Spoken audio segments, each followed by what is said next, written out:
There's a great trailer for Friday the 13th Part 2 where the guy's like, the voiceover guy is like, on a June night in 1980, I don't know how many, 12 of her friends were murdered. Why should Friday the 13th 1981 be any different?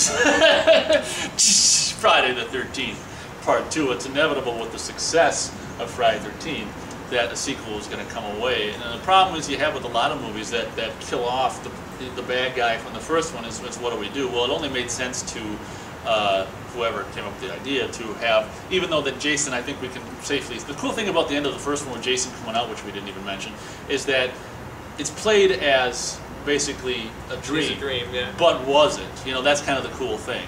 And I took it as a dream. Right. And I still do. Yeah, I know, but was it? That's the cool thing, like the end of Total Recall.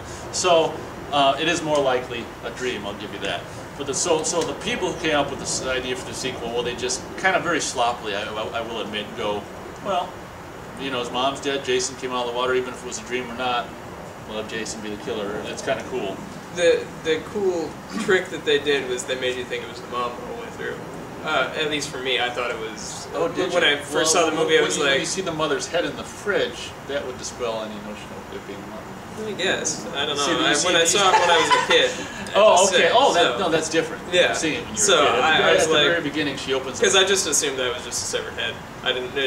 It had dawned on me that was the mom's head. So I just assumed it was gotcha. That's a really cool way to look at it because with the several of actually the first like 5 Friday 13th, they do that where it's just like you don't see until the very end. You don't see it's just the hands and the arms and stuff. Yeah. So that makes sense that you know that you could think that. Yeah, and it makes sense that you didn't recognize the head in the fridge too. Yeah. So, but yeah, let me just continue.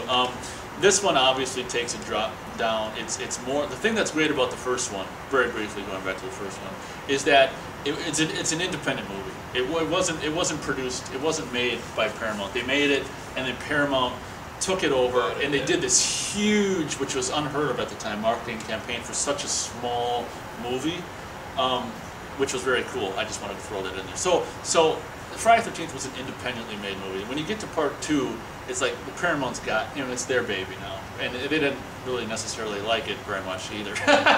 But they're not going to argue with all the money the movie's made.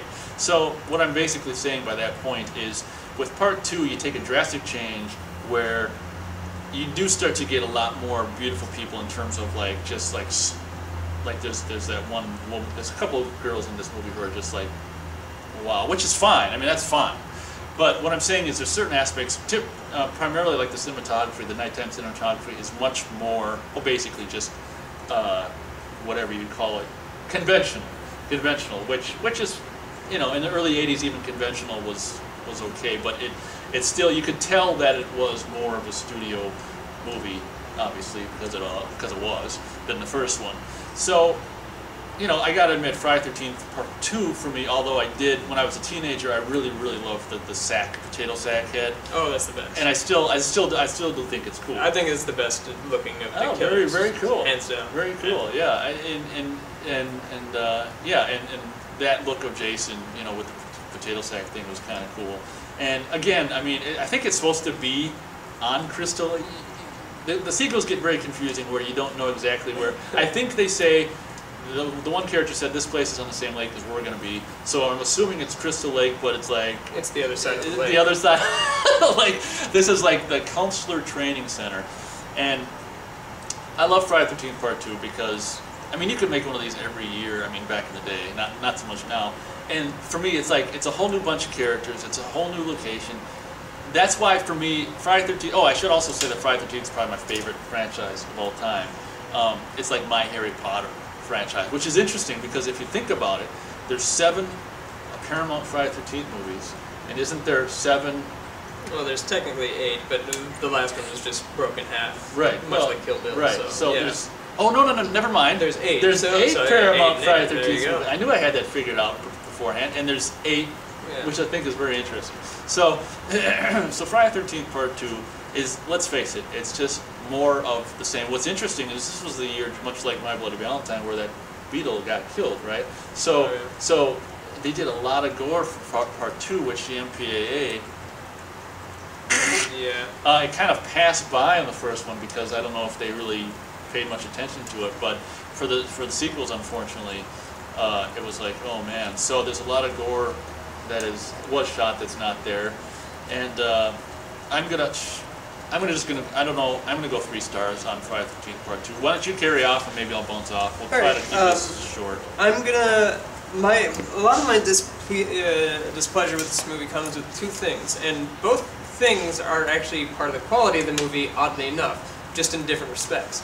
The biggest problem I have is I hate it when they kill off characters who survive arbitrarily. Like if you kill a person midway through the movie, like that's sort of fine. They, like, eventually people do die in these situations. It's inevitable that the person is going to try to finish off what the previous killer started, much like Scream 2 or something like that. That works insanely well. Or even in Final Destination 2, which was a terrible movie, but like I was fine that they killed off a character. That works. I mean, that makes sense. The fact that they do it in the opening scene just to be like, remember that shit that happened? Not happening this time. Who's gonna be the star? Like that. I hate that. That's just such bullshit weakness, weak writing. That said, that opening scene is really well shot, very atmospheric, and actually probably the only scare I've ever gotten from any of the Friday the 13th movies. Which scare? Which is when she opens up and the head's there, yeah. and then the thing comes from behind, right? Yeah, ice pick. Yeah, yeah. So like that was a really fantastic opening scene, but the moment the opening scene ended, I was like, come on, seriously? This is what you're giving me? Now I have like a whole bunch of new people that I don't have any connection to yet, and ultimately I didn't have any connection to at all. And like that bothers me. The other big problem I had is the fact that Jason, why couldn't it have been like a copycat who sympathized with the ideals of Pamela Voorhees? Why did it have to be Jason? Like that, like, you firmly established that Jason is dead in the first one. The second one, no. He was just crazy in the backwoods. No, he just didn't even think to, you know, say, "Hey, Mom, well, you're killing all these people, but by the way, I'm back." I didn't drown, so you don't have to. You can stop killing now. Yeah, 20 years go by, and she doesn't know that he survived, even accidentally, when she's been haunting that same wood grounds that he's apparently been living on. As one of the biggest fans of Friday the 13th franchise, I'm gonna say, you're right. I mean, it's sloppy. It was the early '80s. It was slasher movies. Like, there was no thought. They were just like, we need the money, we need it now, we've got the greed in our hands, right.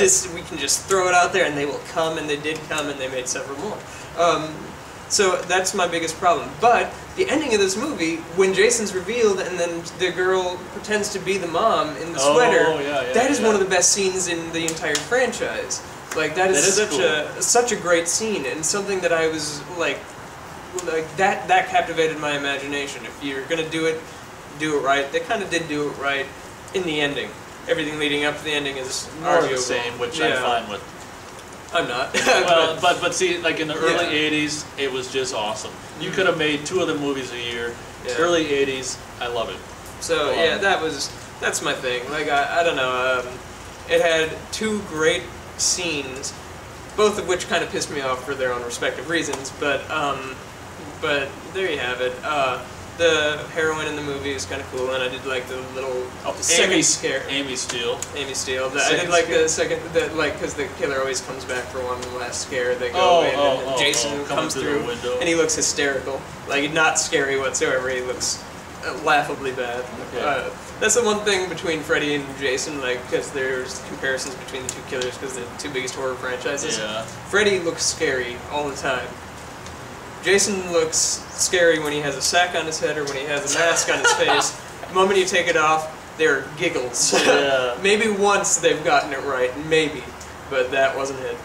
So, yeah, it's, there you go, that's my, star rating, I'll give it 1.5. Okay. Like, I did, the scenery still captivated me. Yeah, it still... It eventually stopped captivating me, but this one... The thing is, the first 2 were filmed, I think, over in the East.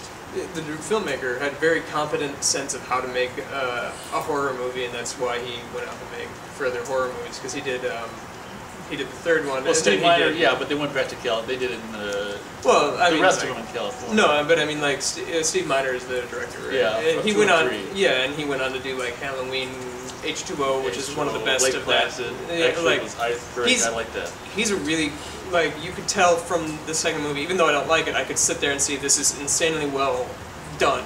Like, he knew his shit and how to make things scary, and it was scary at when it needed to be at times. Yeah. Even though those kind of scares where a hand just comes out of nowhere and slices a neck, that doesn't really do much for me. But he did it well. So that's why I'm giving it 1.5. It has 2 good scenes, half star each, and it was well done in the cinematography. So that's where the 1.5 comes from. Yeah, for me, it's you know, nothing comes close to the first one. I like the characters, I like the location. Amy Steele is a great, you know, heroine in her own right. And like you say, that thing where she does pretend to be the Why mom does she at never the end. come back?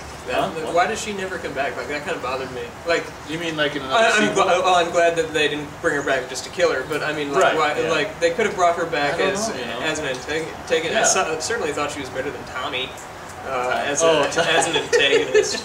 Yeah, they didn't start Jason. doing that until like Tommy, as we get to. But yeah, for me, Friday the 13th Part 2, 3 stars. Sackhead Jason. Thanks for watching.